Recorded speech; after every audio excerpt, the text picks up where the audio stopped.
Hello everyone, মিষ্টি কুমড়া গাছে প্রচুর ফলন পেতে চাইলে আজকের এই ভিডিওটি আপনার জন্য। ঘরে তৈরি বীজ ও ঘরোয়া উপাদান দিয়ে পরিচর্যা করেই পেতে পারেন প্রচুর ফলন। সে সকল টিপস অ্যান্ড ট্রিক্স থাকছে এই ভিডিওতে। তো চলুন দেরি না করে শুরু করা যাক। তো তার জন্য প্রথমেই আমাদের লাগছে একটা পাকা মিষ্টি কুমড়া। পাকা মিষ্টি কুমড়া হতে হবে এবং বীজগুলো হতে হবে মোটা মোটা, অর্থাৎ পরিপুষ্ট বীজ না হলে কিন্তু কোনো গাছই হবে না। তো আমি বেছে বেছে যেগুলো পরিপুষ্ট এবং মোটা মোটা বীজ সেগুলো এক এক করে তুলে নিচ্ছি। তো আমার প্রয়োজন মতো বীজ আমার সংগ্রহ করা হয়ে গিয়েছে। এই বীজগুলোর গাছে দেখতে পাচ্ছেন মিষ্টি কুমড়ার পাল্প লেগে আছে। এগুলো আমাদেরকে খুব ভালোভাবে পরিষ্কার জলে ধুয়ে নিতে হবে। বীজের গায়ে লেগে থাকা মিষ্টি কুমড়ার পাল্পগুলো সহজে উঠতে চায় না, তো একটু ধৈর্য ধরে সাবধানে আমাদেরকে বীজগুলো পরিষ্কার করে নিতে হবে। আর খেয়াল রাখতে হবে বীজগুলো যেন ভেঙে না যায় বা কোনো আঘাত না পায়, নখের কোনো আঘাত যেন না পায়। দেখতেই পাচ্ছেন খুব সুন্দরভাবে আমি পরিষ্কার করে নিয়েছি। এখন খুব হালকা রোদে এটা আমি 2 থেকে 3 দিন শুকিয়ে নেব। একদম কড়া রোদে দিব না, ব্যালকনির যে হালকা রোদটা আসে সেই রোদে আমি 2 দিন মতো শুকিয়ে নিয়েছি। শুকিয়ে নেওয়ার পর এখন এই বীজটা আমাদের বপন করার জন্য রেডি। এই পর্যায়ে এই বীজটা আপনারা সংগ্রহ করতে পারবেন 6 থেকে 7 মাস। এখন একটা ছোট পাত্রে পরিষ্কার জল নিয়ে নিলাম। এখন এই জলের 3টা বীজ আমি ভিজিয়ে রাখবো 8 থেকে 10 ঘন্টা মতো। আপনারা যে পরিমাণে বীজের চারা তৈরি করতে চান সে পরিমাণ বীজ আপনারা ভিজিয়ে রাখতে পারেন। এই ভিজিয়ে রাখা প্রক্রিয়াটার কারণে আমাদের বীজ থেকে চারা কিন্তু খুব দ্রুত অঙ্কুরোদ্গম হবে। প্রায় 10 থেকে 11 ঘন্টা ভিজিয়ে রাখার পর এখন আমি চলে এসেছি বীজগুলো বপন করতে। তো এই বীজ তলাটা আমি তৈরি করেছি বাগানের মাটি বা টবের নিচে যে মাটিটা থাকে সেটা দিয়ে, আর অন্য কোনো কিছু আমি এই মাটিতে ইউজ করিনি। তারপর ছোট ছোট গর্ত করে মুখটা উপরের দিকে রেখে আমি বীজগুলো সুন্দর করে বপন করে দিলাম। এক এক করে আমার 3টা বীজই রোপণ করা হয়ে গেল। এখন আমি পর্যাপ্ত পরিমাণে জল এই বীজের উপর ছিটিয়ে দিচ্ছি। এখন এই টবটা আমি আলো বাতাসপূর্ণ ছায়া একটা জায়গাতে রেখে দিব, কড়া রোদে রাখা যাবে না। তো 3 থেকে 4 দিন পর এই যে দেখুন আমার প্রথম বীজটা কিন্তু অঙ্কুরোদ্গম হয়ে গিয়েছে, আর এখানে আরও একটা বীজ মাটি ফুঁড়ে বেরিয়ে আসছে। বীজ রোপণের পর্যায়ের মধ্যে আমি কিন্তু কোনো সার বা তরল সার ইউজ করিনি, শুধুমাত্র এমনি জল দিয়েই ছায়াযুক্ত স্থানে রেখেছি। তো আরও কয়েকদিন পর এই যে দেখুন আগের যে চারাটা সেটা তো বড় হয়ে গিয়েছে, পাশে আরেকটা চারাও কিন্তু খুব সুন্দরভাবে বেরিয়ে আসছে। আর চারাটা দেখে কিন্তু বেশ সতেজ মনে হচ্ছে। অনেকেরই বাড়িতে তৈরি করা বীজে ভরসা হয় না, সেজন্য বাইরে থেকে কিনে আনেন। আসলে বাড়িতে তৈরি করা বীজ থেকেও কিন্তু খুব ভালো ফলন পাওয়া সম্ভব, যেটা আমার এই ভিডিওটার টিপস অ্যান্ড ট্রিক্স ফলো করে আপনারা লাগালে কিন্তু বুঝতে পারবেন, প্লাস ভিডিওটা দেখলেও বুঝতে পারবেন। তো এই যে দেখুন আমার 2টা চারা কিন্তু বেশ সুন্দরভাবে বেড়ে উঠছে। আর একটা চারা একটু লেট করছে, আশা করি সেটাও খুব দ্রুত বেরিয়ে আসবে। তো কয়েকদিন পর এই যে দেখুন আমার 3টা চারাই কিন্তু খুব সুন্দর সতেজভাবে একদম সোজাভাবে বেরিয়ে এসেছে। এই পর্যায়ে কিন্তু এই চারাগুলো তুলে আমরা যে কোনো পাত্রে লাগাতে পারবো। অনেকে বস্তাতে চাষ করতে পারেন, অনেকে টবে লাগাতে পারেন, বা জমিতে যদি লাগাতে চান, মাটিতে লাগাতে চান সেটাও লাগাতে পারেন। এই পর্যায়টা কিন্তু পারফেক্ট। আবার যদি চান আরও কয়েকদিন পর লাগাবো সেটাও কিন্তু সম্ভব, কারণ একটা চারা দেখতে পাচ্ছেন ছোট আছে, কিন্তু আমি এখনই এই অবস্থাতেই চারাগুলো লাগিয়ে দেব। সেজন্য খুব সাবধানে একটা চামচের সাহায্যে আমি গাছটা তোলার চেষ্টা করছি। গাছের যে শেকড় আছে সেটা যেন কোনোভাবেই ক্ষতিগ্রস্ত না হয় সেটা কিন্তু খুব ভালোভাবে খেয়াল রাখতে হবে। আর ধীরে ধীরে মাটি সহই গাছটা উঠাবেন, শুধু গাছে ধরে টান দিবেন না। খুব ভালোভাবে সাবধানে যে আমার গাছটা তোলা হয়ে গিয়েছে, মাটি সহ আমি গাছটা রেখে দিচ্ছি। এভাবে একে একে আমি পরবর্তী গাছগুলোও তুলে নিব। তো এই যে আমার দ্বিতীয় গাছটাও তোলা হয়ে গেল। নিচের দিকে যে দেখতে পাচ্ছেন খুব সুন্দর কিন্তু শেকড়গুলো ঝুলে আছে, অর্থাৎ শেকড় কোনো ক্ষতিগ্রস্ত হয়নি। আর মাটি যদি ঝুরঝুরে থাকে আসলে শেকড় কিন্তু ছিঁড়ে যায়ও না। যদি শক্ত মাটিতে লাগান তাহলে কিন্তু শেকড় ছিঁড়ে যাওয়ার সম্ভাবনা থাকে। এখন এই বড় পাত্রের যে মাটিটা সেটা আমি তৈরি করেছি 70 ভাগ বাগানের মাটি এবং 30 ভাগ বাড়িতে তৈরি যে কম্পোস্ট সার আছে সেটা দিয়ে কিন্তু মাটিটা আমি তৈরি করেছি। মাটি তৈরির পর সামান্য গর্ত করে এখন চারাগুলো আমি ধীরে ধীরে বসিয়ে দিচ্ছি। চারা যে এই পর্যন্ত বড় হয়েছে এ পর্যন্ত কিন্তু আমি কোনো রকমের সার বা অন্য কোনো কিছু ইউজ করিনি। এখন এই গাছগুলো মাটিতে খাপ খাইয়ে যাওয়ার পর আমি আমার ঘরের তৈরি কিছু সার বা ঘরোয়া উপাদান এই গাছে কিন্তু এখন দিতে পারবো।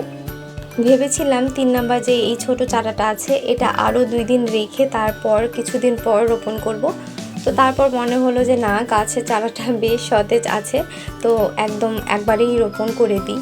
তো এই গাছটাও আমি এখানে রোপণ করে দিচ্ছি। মিষ্টি কুমড়া গাছের জন্য কিন্তু অন্তত দিনে 4 থেকে 5 ঘন্টা রোদের প্রয়োজন। তো আপনাদের যেই ব্যালকনি বা বাগান বা ছাদে যেই অংশে বেশি রোদ পড়ে সেই পাশে আপনারা গাছটা লাগানোর চেষ্টা করবেন। তো গাছটা লাগানো 2 থেকে 3 দিন পর এই যে আমি নিয়ে নিয়েছি বাড়িতে ইউজ করা চায়ের পাতা, চায়ের লিকার। চা খাওয়ার পর চায়ের লিকারগুলো আমি রোদে শুকিয়ে রেখে দিই।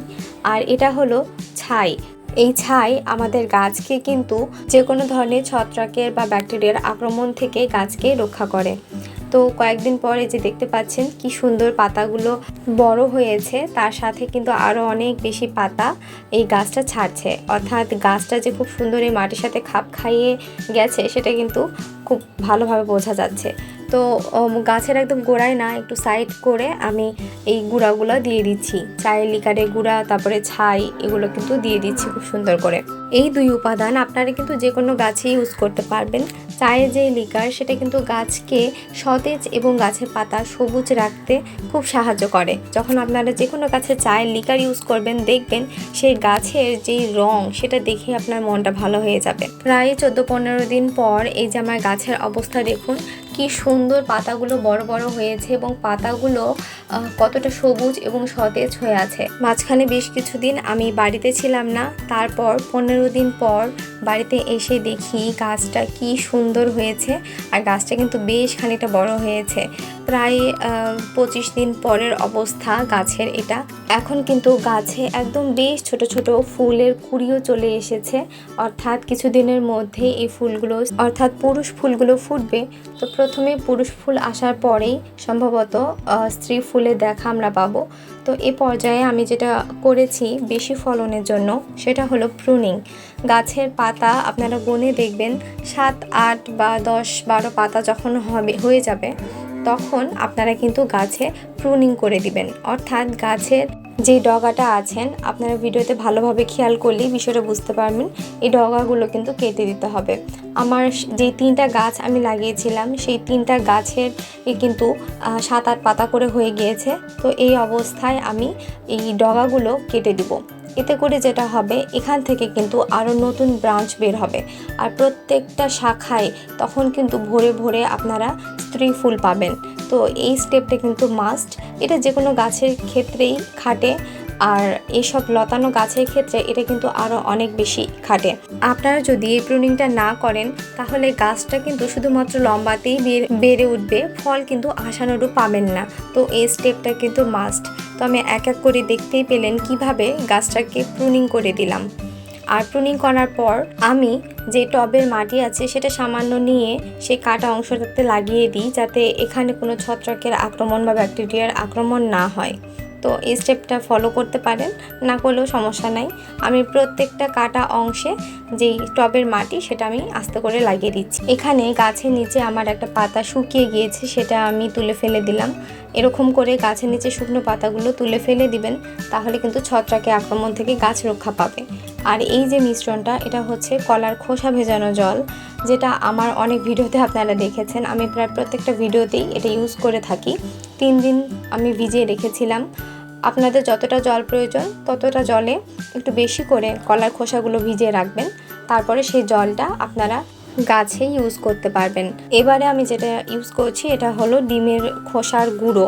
এটাও কিন্তু গাছের জন্য খুবই উপকারী। আপনারা জানেন যে ফলকে খুব ভালোভাবে আটকে রাখতে, ঝরে না যাতে যায়, সেটা কিন্তু খেয়াল রাখে এই ডিমের খোসার গুঁড়ো। আর কলা ভেজানো জলটা কিন্তু গাছে প্রচুর পরিমাণে ফুল নিয়ে আসতে সাহায্য করে। এবারে আমি ইউজ করছি চায়ের লিকারের গুঁড়ো। এইসব গুঁড়োগুলো আমি প্রায় 15 দিন পর পর গাছে ব্যবহার করে থাকি। 15 দিন আগে আপনাদেরকে দেখিয়েছিলাম, তারপরে এই যে 15 দিন পর আবার গাছে ইউজ করলাম। আর গাছে ইউজ করার পর আমি এই মাটিগুলো কিন্তু আলগা করে দিচ্ছি। এটাও আপনারা 10-15 দিন পর পর কিন্তু করতে পারেন, এতে করে কিন্তু শেকড়ের বৃদ্ধি খুব ভালো হয়। প্রায় 1 মাসের মধ্যে আমার গাছে কিন্তু প্রচুর পরিমাণে যে কলি চলে এসেছে। এখানে একটা এরকম প্রায় 5 থেকে 7টা কলি কিন্তু আমার গাছে ইতোমধ্যে চলে এসেছে 1 মাসের মধ্যে। অথচ গাছটা দেখুন কতটা ছোট। আসলে গাছের মাটি আর পরিচর্যা যদি ঠিকভাবে হয় তাহলে ছোট গাছেও কিন্তু আপনারা প্রচুর পরিমাণে ফলন পাবেন। আর এই যে মিশ্রণটা দেখতে পাচ্ছেন এটা হচ্ছে চাল ধোয়া আর ডাল ধোয়া জল। এটাও আমি 2 দিন রেখে দিয়েছিলাম। এখন কিছুটা জল মিশিয়ে গাছের গোড়াতে দিয়ে দিচ্ছি। যে কোনো গাছে এটা আপনারা ইউজ করতে পারবেন। এই জিনিসও কিন্তু গাছে ফুল আনতে খুব সাহায্য করে। গাছ ভরে ভরে যে আমরা ফুল দেখতে পাচ্ছেন এগুলোর কারণ কিন্তু এই মিশ্রণ। এটা আমি সপ্তাহে 2 থেকে 3 দিন ইউজ করে থাকি বা প্রতি সপ্তাহে একবার করেও আপনারা ব্যবহার করতে পারবেন। তারপর এই যে 15 দিন পর আবারও আমি এই যে ডিমের খোসার গুঁড়ো গাছের গোড়াতে দিয়ে দিলাম। এটা যাতে আমার ফলটাকে খুব ভালোভাবে আটকে রাখতে পারে সে কারণে দেয়া। তো আমার গাছের পরিচর্যায় আমি খুব সাধারণ ঘরোয়া উপাদান ব্যবহার করে থাকি। আর তাতে কিন্তু গাছটা খুব অল্প বয়সে একদম ফুলে ফলে ভরে গিয়েছে। আর এই যে পাশে দেখুন আমার গাছের প্রথম মিষ্টি কুমড়া, পিচকি একটা মিষ্টি কুমড়া দেখে মনটা সকাল সকাল ভীষণ ভালো হয়ে গেল। তো গাছে মিষ্টি কুমড়া আসার পর কিন্তু যে সমস্যাটা বেশি দেখা যায় সেটা হলো সাদা মাছির আক্রমণ। অর্থাৎ ছোট ফলগুলোকে কিন্তু ফুটা করে দেয় সাদামাছি।